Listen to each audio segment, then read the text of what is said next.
ছাত্রীরা, আজ আমরা একটা নতুন চ্যাপ্টার শুরু করব।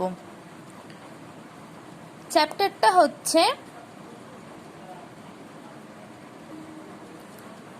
রোগীর পথ্য প্রস্তুতি, preparation of simple therapeutic diets.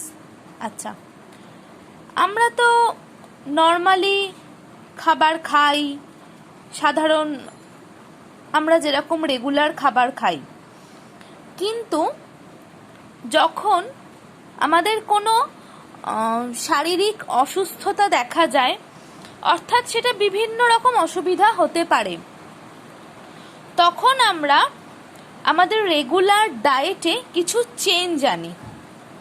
আমাদের নর্মাল রেগুলার ডায়েটে কিছু চেঞ্জ আনি, অর্থাৎ যখন ডায়েটটা ইউজ করা হয়, diets are used for therapy or treatment, they are referred to as therapeutic diets.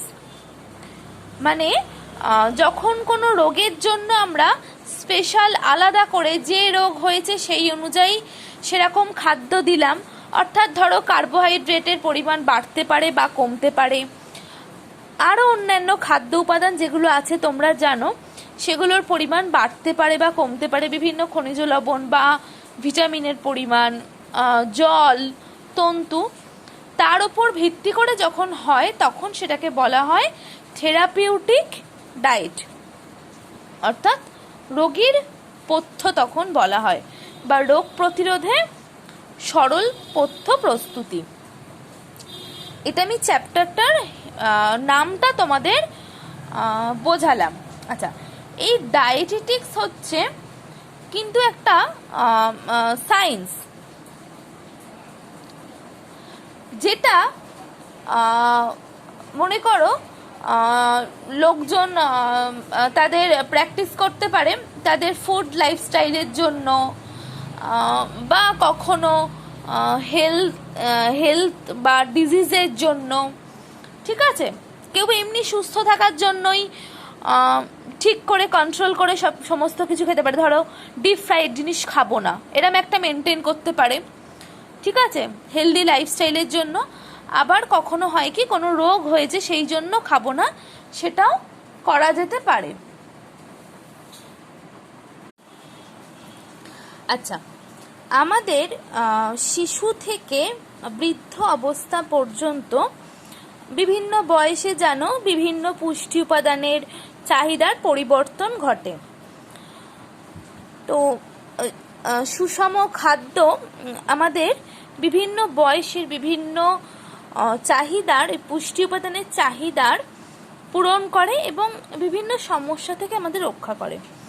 কিন্তু যখন কেউ কোনো রোগে আক্রান্ত হলো তখন স্বাভাবিক খাদ্যের পরিবর্তন ঘটায়। আমরা রেগুলার বেসিসে যেটা খাচ্ছি সেটাকে এমনি আমরা নর্মাল সুষম খাদ্য বলতে পারি, কিন্তু যখন এটা কোনো চিকিৎসার জন্য ব্যবহৃত হলো, সেটা সামান্য রোগা হওয়ার জন্য হোক বা মোটা হওয়ার জন্য হোক, বা কোনো লিভারের সমস্যা বা গেঁটে বাত যাই হোক না কেন, তখন যে আমরা একটা পরিবর্তন ঘটালাম, চেঞ্জ ঘটালাম, ঘটিয়ে যে খাবারটা দিচ্ছি সেটাকে তখন পথ্য বলে। এই পথ্য সেই ব্যক্তির রোগ নিরাময় ঘটাতে সাহায্য করে এবং স্বাভাবিক অবস্থায় ফিরে আসতে সাহায্য করে। অবশ্যই ওষুধের পাশাপাশি গ্রহণ করতে হবে রোগ অনুযায়ী। শুধুমাত্র কিন্তু ওষুধ দিয়ে সারানো সম্ভব হয় না, খাদ্যের কিন্তু চেঞ্জ ঘটাতেই হয়।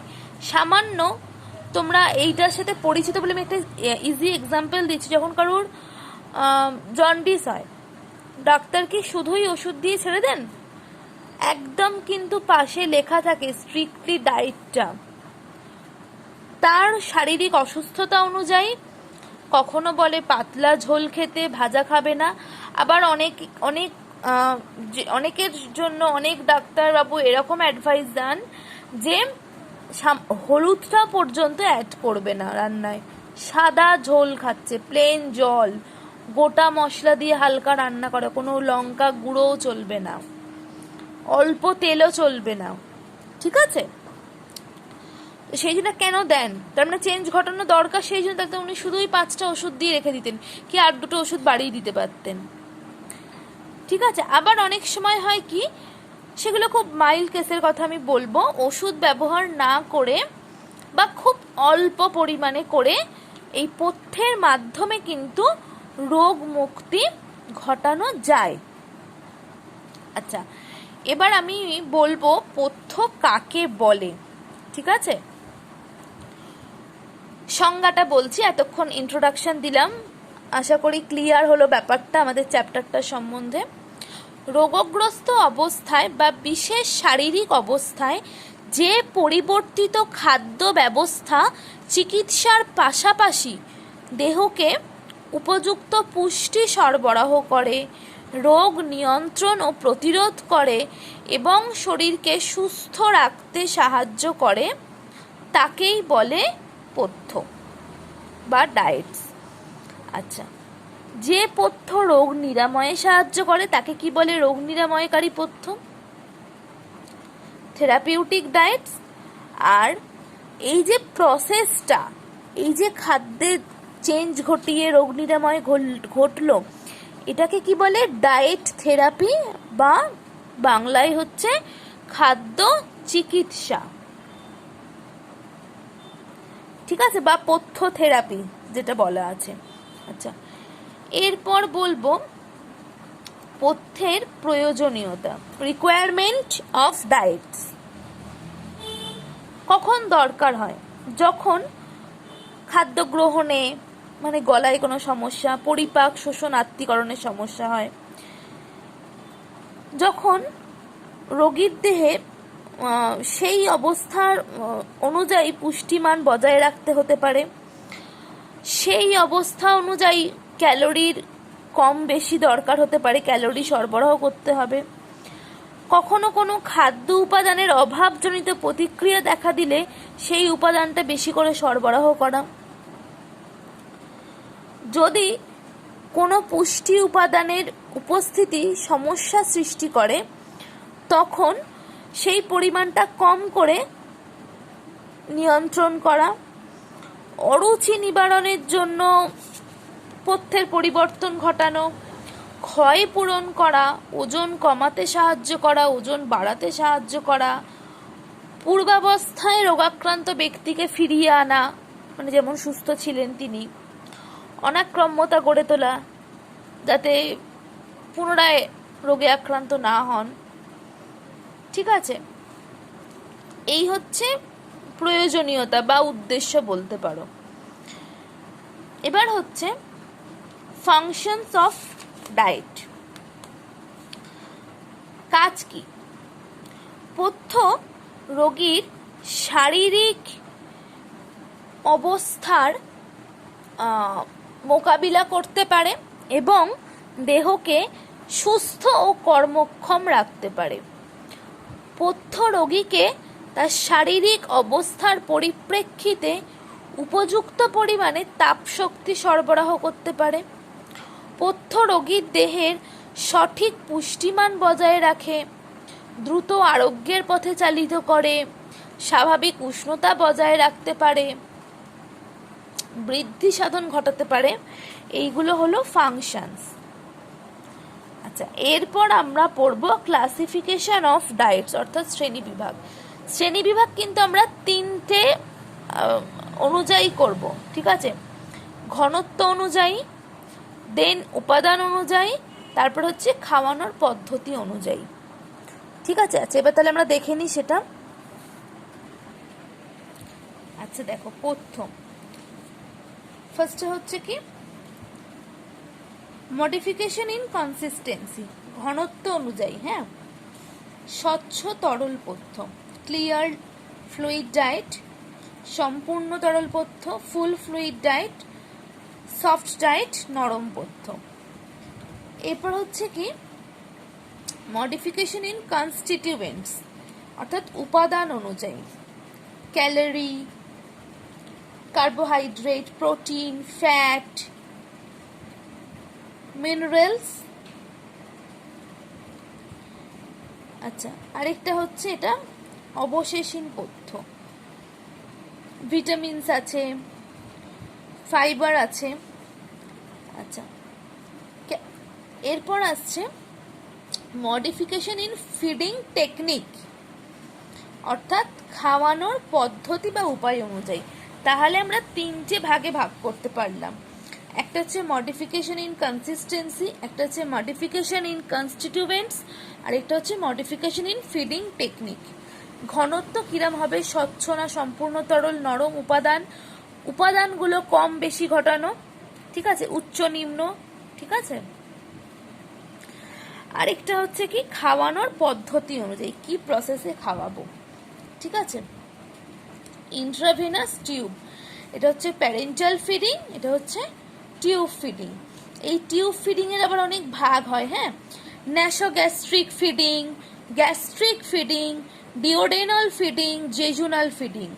আর ইন্ট্রাভেনাস ফিডিং অর্থাৎ যেটা প্যারেন্টাল ফিডিং, সেটা হচ্ছে দুভাবে হয়, peripheral venous infusion, second feeding through main vein, একটা মেন ভেন দিয়ে খাওয়ানো হয়, আর একটা হচ্ছে কি ওই পেরিফেরাল ভেন দিয়ে, আপার লিম লোয়ার লিম এরম ভাবে দিয়ে খাওয়ানো হয়, ঠিক আছে। এবার আমরা এর ডিটেলটা পড়ব, ওকে। আচ্ছা, স্বচ্ছ তরল পথ্য কি রকম হয়? স্বচ্ছ প্রকৃতির হয়, কোনো ঝাল মশলা থাকে না, শক্তির যোগান দেয়, রোগীকে 1-2 দিন পর্যন্ত দেওয়া যায়, ঘন্টায় 30 থেকে 60 ml পরিমাণে দেওয়া হয়। এটি কত ক্যালোরি শক্তি সরবরাহ করে রোগীকে? 300 কিলো ক্যালোরি। আচ্ছা, কখন দেওয়া যেতে পারে? খুব অসুস্থতা, কোনো অপারেশন হয়েছে, তারপরে বমি বমি ভাব, তখন। কোনগুলোকে বলা হয়? গ্লুকোজ ওয়াটার, ছানার জল, ফলের রস ছাঁকা, ডালের জলটা ছাঁকা। এরপর আসবো সম্পূর্ণ তরল পথ্যে। যারা চিবিয়ে খেতে পারে না তাদের সম্পূর্ণ তরল পথ্য দেওয়া হয়, 2-4 ঘন্টা অন্তর দেওয়া হয়, 1200 কিলো ক্যালোরি শক্তি সরবরাহ করে এই পথ্য রোগীকে। আচ্ছা, কিরকম উদাহরণগুলো একটু বলি। পাতলা কাস্টার্ড, ডালের স্যুপ, সুজির পায়েস, ফলের রস, দইয়ের ঘোল, মাংসের স্যুপ, এরকম। আচ্ছা, এরপর আসবো নরম পথ্যে।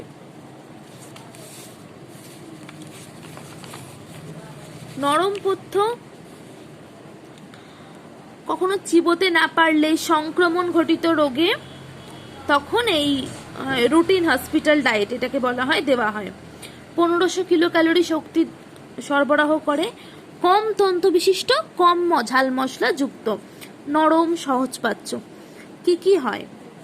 গুঁড়ো দানা শস্য, দুধ, ডাল, পাতলা রুটি, বিস্কুট, আপেল সেদ্ধ, কাস্টার্ড, চিকেন স্যুপ, পুডিং, সবজির স্যুপ, কলা, এইগুলো। বোঝা গেল? আচ্ছা, এরপরে আমি বলবো ইন্ট্রাভেনাস ফিডিং আর টিউব ফিডিং। ইন্ট্রাভেনাস ফিডিং কি? শিরার মাধ্যমে দেওয়া হয়। যদি কখনো রোগী পুড়ে যায় বা ক্যান্সার হয় বা অজ্ঞান থাকে, তখন শিরার মাধ্যমে দেওয়া হয়। এটা আমি তোমাদের বললাম, দুটো ভাবে দেওয়া হয় আবার, একটা হচ্ছে মেন ভেন দিয়ে, একটা হচ্ছে পেরিফেরাল ভেন দিয়ে। আচ্ছা, টিউব ফিডিং। টিউব ফিডিং কি? শক্ত খাবার যিনি খেতে অক্ষম সেরকম রোগীকে নাকের মধ্য দিয়ে নল প্রবেশ করানো হয়। 3 থেকে 4 মিলিমিটার নল প্রবেশ করে তার খাদ্য, ওই প্রস্তুত খাদ্যটা পাকস্থলীতে পাঠিয়ে দেওয়া হয়, ঠিক আছে। এটা আবার ওই 4 রকম ভাবে হয়, মানে কিরম ভাবে যায়? ন্যাসোগ্যাস্ট্রিক ফিডিং বললাম, gastric feeding, duodenal feeding, jejunal feeding, ঠিক আছে। টিউবের মাধ্যমে একদম পাকস্থলীতে খাবার চলে যাবে বিভিন্ন অংশে। আচ্ছা, এরপর আমি আসছি যেটা উপাদান অনুযায়ী, ঠিক আছে। উপাদান অনুযায়ী ক্যালোরি, কার্বোহাইড্রেট, প্রোটিন, ফ্যাট, খনিজ লবণ আছে, তন্তু আছে, এইগুলো কখন কিভাবে দেওয়া হয়। আচ্ছা, উচ্চ কার্বোহাইড্রেট যুক্ত পথ্য লিভারের কোনো রোগের সমস্যা হলে দেওয়া হয়, অর্থাৎ হেপাটাইটিস, জ্বরে দেওয়া হয়, অপারেশনের আগে দেওয়া হয়। ঠিক আছে। আচ্ছা, উচ্চ প্রোটিনযুক্ত পথ্য কখন দেওয়া হয়? অপারেশনের আগে, পরে, ম্যালনিউট্রিশনে ভুগলে, গলগণ্ড হলে, ডায়াবেটিসে, তখন দেওয়া হয়। স্বল্প প্রোটিনযুক্ত পথ্য কখন দেওয়া হয়? নেফ্রাইটিস রোগে, মানে প্রোটিনটা কম থাকবে, হেপাটিক কোমা, নেফ্রোসিস, এই ধরনের রোগে। স্বল্প ফ্যাটযুক্ত পথ্য কখন দেওয়া হয়? মেধাধিক্যে, লিভারের প্রবলেম হলে, পিত্তাশয়ে কোনো রোগ হলে, কোলেস্টেরল বেশি থাকলে। ঠিক আছে। আচ্ছা, উচ্চ ক্যালোরি সমৃদ্ধ পথ্য কখন দেওয়া হয়? যখন কম ওজন থাকে বা হাইপার থাইরয়েডিজম, সার্জারির পরে। আচ্ছা, লো ক্যালোরি ডায়েট কখন দেওয়া হয়? ওবেসিটিতে, হার্ট ডিজিজ পেশেন্ট যারা হয় তাদের। আচ্ছা, উচ্চ ক্যালোরি সমৃদ্ধ, এটা হচ্ছে কঠিন পথ্য ছিল। এটা নরম পথ্য কখন দেওয়া হয়? টাইফয়েড, টিবি, কোনো ডিহাইড্রেশন হয়ে গেলে, খুব জ্বরে, তখন। উচ্চ তন্তু সমৃদ্ধ খাদ্য কখন দেওয়া হয়? কোষ্ঠকাঠিন্য, অ্যাথেরোস্ক্লেরোসিস, ওবেসিটি। নরম উচ্চ তন্তু সমৃদ্ধ খাদ্য কোষ্ঠকাঠিন্য, পেপটিক আলসার ইত্যাদিতে। অবশেষ পথ্য কখন দেওয়া হয়? খুব ডায়রিয়া হলে, একদম liquid residue diet. Bland diet, অনুত্তেজক পথ্য কখন দেওয়া হয়? গ্যাস্ট্রিক আলসার, ডায়রিয়া, জ্বর। নিম্ন কোলেস্টেরল যুক্ত পথ্য কখন দেওয়া হয়? যখন গলব্লাডারে স্টোন হয় এবং অ্যাথেরোস্ক্লেরোসিস হয়। সোডিয়াম নিয়ন্ত্রিত পথ্য কখন দেওয়া হয়? ইডিমা, যখন প্রেগনেন্ট অবস্থায় ফার্স্ট ট্রাইমেস্টারে, জানো যেটা হয়, টক্সিমিয়া, হাইপারটেনশন। নিম্ন পিউরিন সমৃদ্ধ পথ্য কখন দেওয়া হয়? গেটে বাত বা গাউটে। ঠিক আছে। এছাড়া কখন বেশি খনিজ লবণ সমৃদ্ধ ডায়েট দেওয়া হবে? ধরো রিকেট হয়েছে, মানে কোনো কিছুর অভাবের জন্য, গয়টার হয়েছে, অ্যানিমিয়া হয়েছে, কখন কম খনিজ লবণ সমৃদ্ধ খাবার দেওয়া হবে? ধরো ফ্লুওরিন বেশি খেয়ে ফ্লুরোসিস হয়ে গেছে, তখন। বেশি জল কখন দেওয়া হবে? কনস্টিপেশন, ডায়রিয়া, এইসব কেসে। কম জল কখন খেতে বলা হবে? কিডনি ডিজিজে, ওয়াটার ইনটক্সিকেশন হলে, তখন। এটা হলো ক্লাসিফিকেশন। ঠিক আছে, জাস্ট ছোট ছোট প্রশ্ন আসে এখান থেকে, ওই জন্য বললাম যে কোন রোগে কি ধরনের খাদ্য নিয়ন্ত্রিত করতে হয়, এটা থেকে তোমরা এটা বুঝতে পারবে। এর পরের দিন থেকে আমরা এক একটি রোগ সম্বন্ধে পড়ব, রোগের কারণ, উপসর্গ এবং খাদ্য তালিকা, মানে কিরম পথ্য দেওয়া হবে, খাদ্য তালিকা দেখব, খাদ্য তালিকার নীতি পড়ব।